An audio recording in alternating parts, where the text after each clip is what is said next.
Shocking upset. Eala falls in first round to world number 305 Claire Liu. Match highlights. The bright Guangzhou sun beat down mercilessly on the center court as the crowd waited, expectant and electric. Cameras flashed, flags waved, and amid the heat and noise, a young woman in crimson and white adjusted her visor, took a deep breath, and stepped forward. It was supposed to be a formality, a simple, steady first-round victory for Philippines' brightest tennis star, Eala, the player who had been building momentum on the WTA circuit with her explosive forehand, remarkable discipline, and youthful fearlessness. Ranked far above her opponent, Claire Liu, a once promising American talent now lingering around world number 305. Eala entered the match as the clear favorite.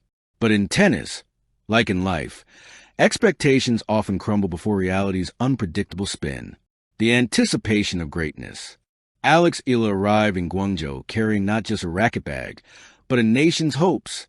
Every Filipino fan had watched her steady rise. Her junior Grand Slam titles, her tenacious play in the pros, her poise against top 100 opponents. She had been hailed as a symbol of new Filipino pride, a modern-day warrior who carried her country's colors into arenas where no one had before. Her first-round opponent? Claire Liu, a player whose name once echoed promise, now spoken with nostalgia. Injuries and inconsistency had dimmed her career. The odds were clear. Eala's victory was meant to be swift, decisive, and routine. Keep it simple. Play your game, her coach murmured courtside. Eala nodded. She smiled. The crowd cheered. But tennis is a strange theater. Even when everything feels right, the script can twist without warning. The match begins. The first few rallies were sharp, clean, powerful. Eala's forehand, her trademark weapon, fired like a cannon, echoing off the hard court. Liu, however, didn't flinch. The American began counterpunching, redirecting shots with surprising accuracy. Her movement looked sharper than her ranking suggested, her timing impeccable.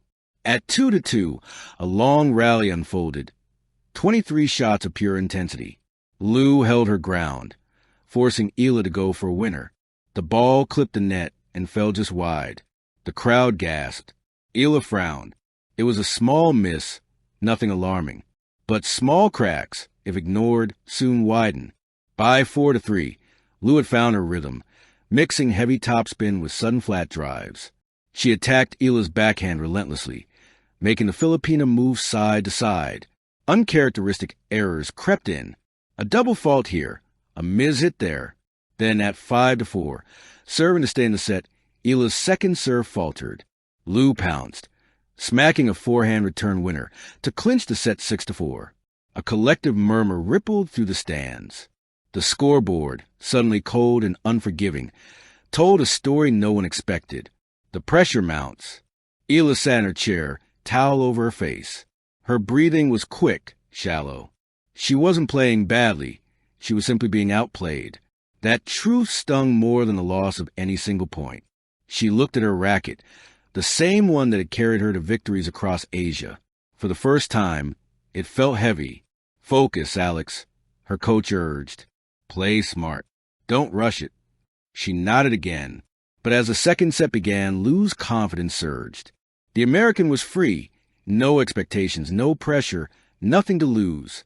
She was painting lines, serving fearlessly and dictating rallies as though she were the top seed. At 3-2, Liu broke again. Her fist pumped. Her eyes gleamed.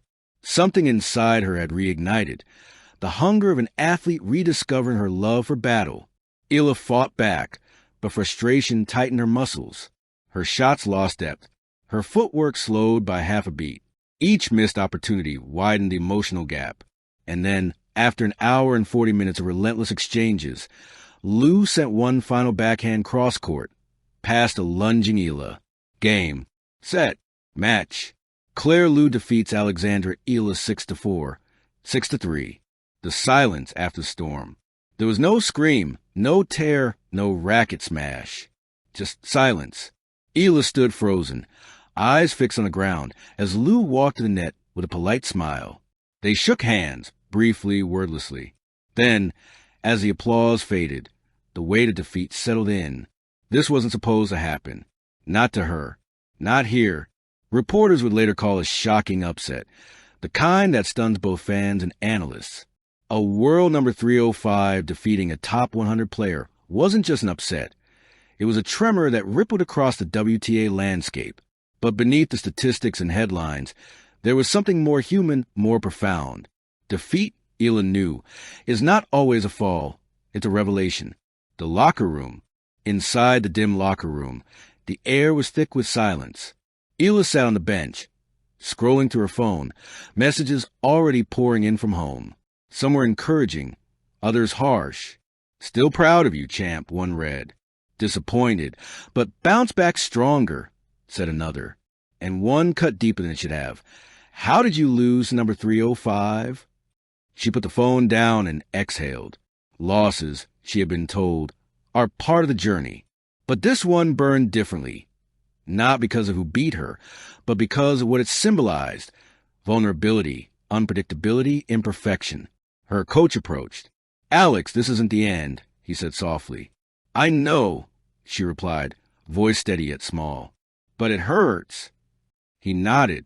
"Good. It should. That's how you grow." The opponent's redemption. Meanwhile, Claire Lou sat across the hallway, surrounded by her small team, tears in her eyes, not of sadness, but of relief. "People wrote me off," she said, voice trembling. "They said I'd never come back." For her, this wasn't just a victory. It was resurrection. For months, she had been fighting not just opponents, but doubt, obscurity, and the loneliness of fading potential. And today, she found herself again. She's a great player. Lou later told reporters about Eala. "I just try to play my game. Maybe today was my day." It was a humble acknowledgement, but it carried the quiet power of someone who knew how fragile confidence could be. Eala was back on the practice court. Sweat poured down her face as she grunted through another drill.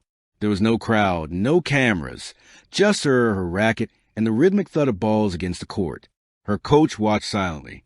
Every stroke, every movement, carried renewed focus.